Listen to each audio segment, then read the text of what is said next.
En este programa de hoy voy a hablarles sobre el libre albedrío, es decir, ese concepto, esa noción de que nosotros tenemos control sobre las decisiones que tomamos. Sobre ese principio filosófico se basa toda la cultura occidental, todo el concepto de lo que es la personalidad, los compromisos, las obligaciones, el cumplimiento de la ley, la moralidad, los triunfos y los fracasos. Todo está sustentado en la sensación o la creencia de que el ser humano pues tiene total control sobre la toma de sus decisiones. Si usted quiere, puede. Entonces todo se trata de querer.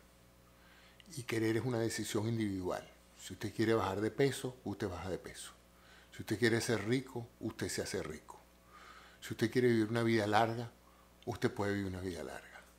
Si usted quiere tener éxito profesional, usted pues, es cuestión todo de desearlo y de establecerse una disciplina.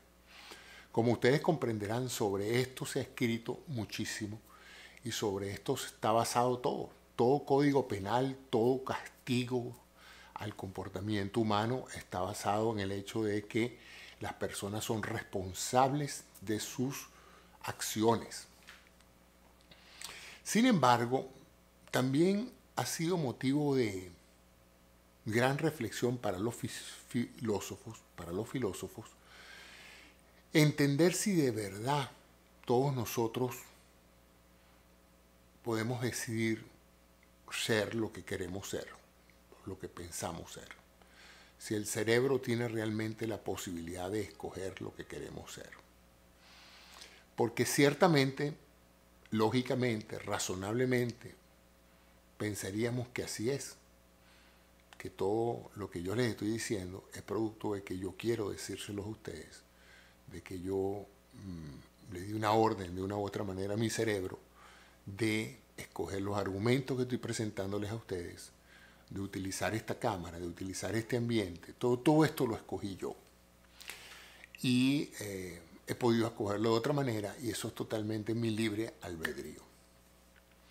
Sin embargo, desde hace unos 20 años o 30 años probablemente, a medida que se ha conocido más sobre la forma en que el cerebro organiza las ideas, desarrolla las acciones, interpreta los acontecimientos, el desarrollo de esta nueva psicología basada en la ciencia objetiva, en imagenología del cerebro, en experimentos que tienden a brindarnos más luz sobre cómo funciona la psiquis humana, cómo los seres humanos tomamos decisiones y cómo elementos externos pueden utilizarse para hacer que una persona tome una decisión en un momento y otro, pues hacen bastante cuesta arriba sostener el criterio de que realmente tenemos libre albedrío.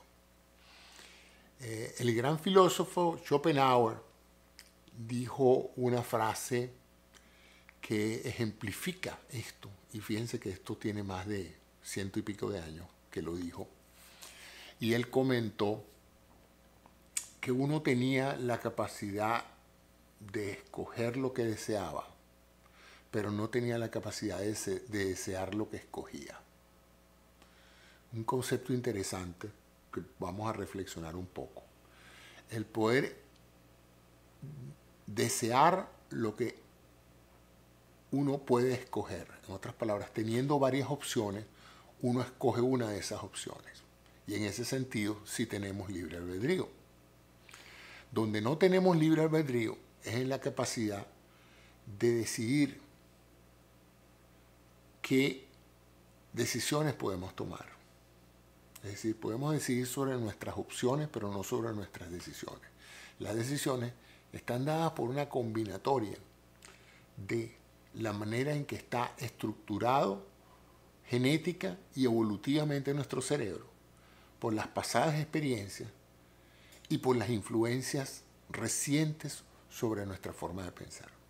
Entonces, cuando usted toma un refresco de una determinada marca por 3 factores.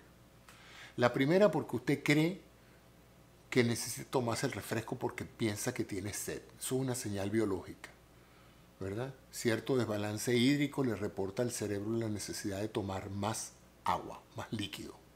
Entonces usted va y piensa inmediatamente, asocia el tomar líquido, y entonces tiene las opciones de tomar agua, de tomar un refresco en particular, o de tomar un té.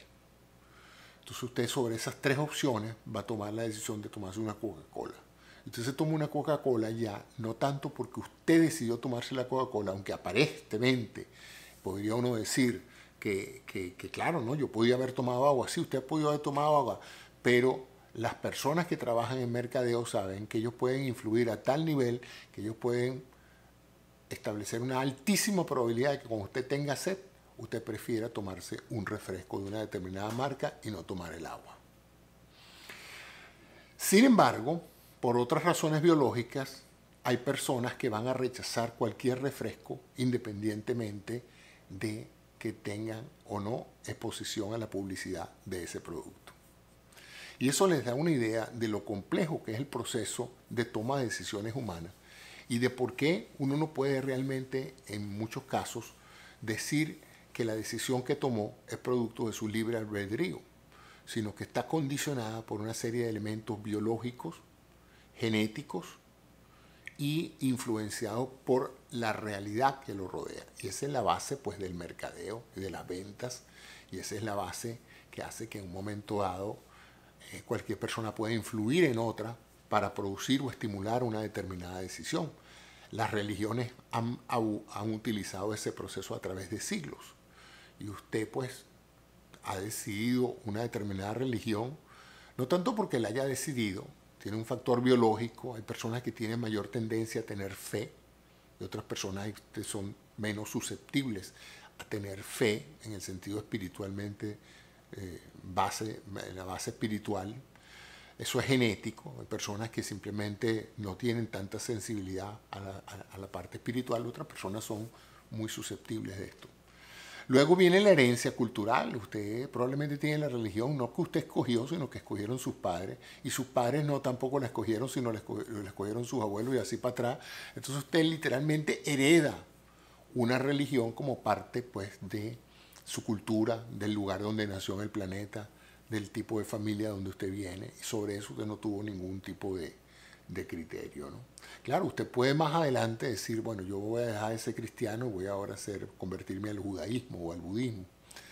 Pero curiosamente, aunque parezca que eso es una decisión suya personal, está también influenciado por el hecho que usted conozca gente budista, se sienta vinculado al budismo, entienda filosóficamente este tipo de racionalidad. Y obviamente eso muchas veces no está bajo su control, sino está bajo la exposición que usted tenga. Si usted nunca ha conocido a un budista, si usted nunca ha escuchado de eso, es muy probable que usted sea muy poco dado a escoger esa religión, pues porque no la conoce.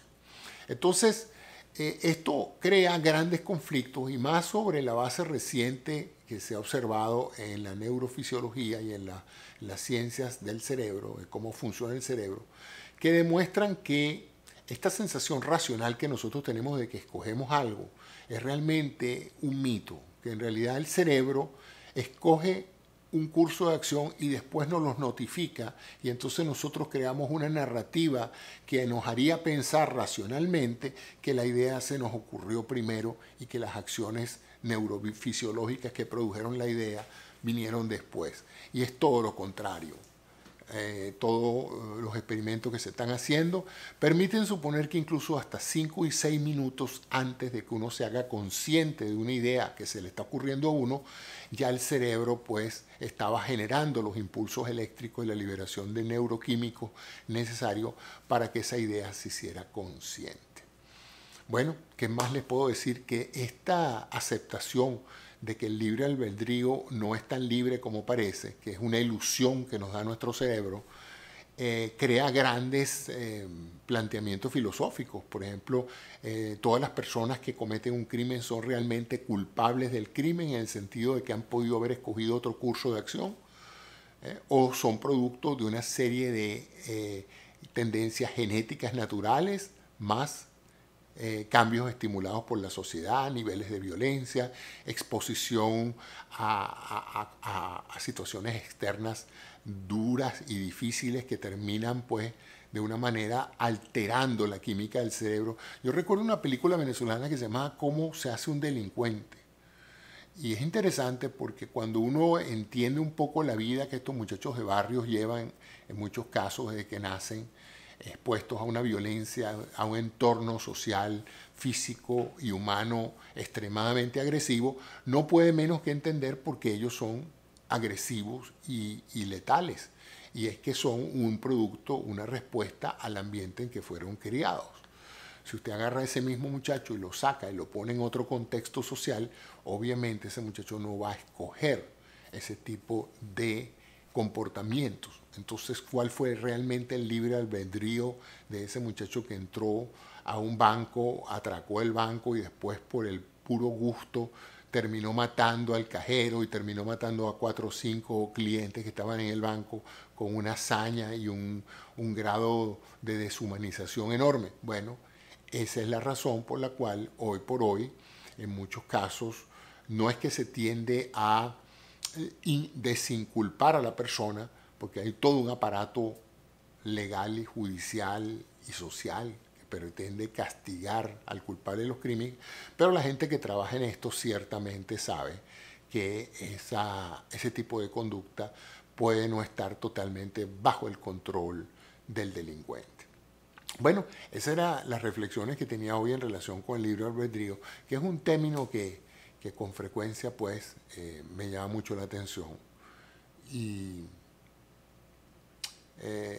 utilizando una analogía que me pareció bien interesante, ¿no? Por ejemplo, si yo te digo a ti que escojas entre la opción A y B, y tú escoges la A, bueno, es muy válido, tú escogiste libremente la opción A. Pero si yo te pongo una pistola en la cabeza y te digo escoge la opción B, tu elección no va a estar condicionada por la libertad, va a estar condicionada por el miedo a que te maten, en cuyo caso tú has escogido la opción B por un condicionante que es que tienes un arma en la cabeza, ¿no?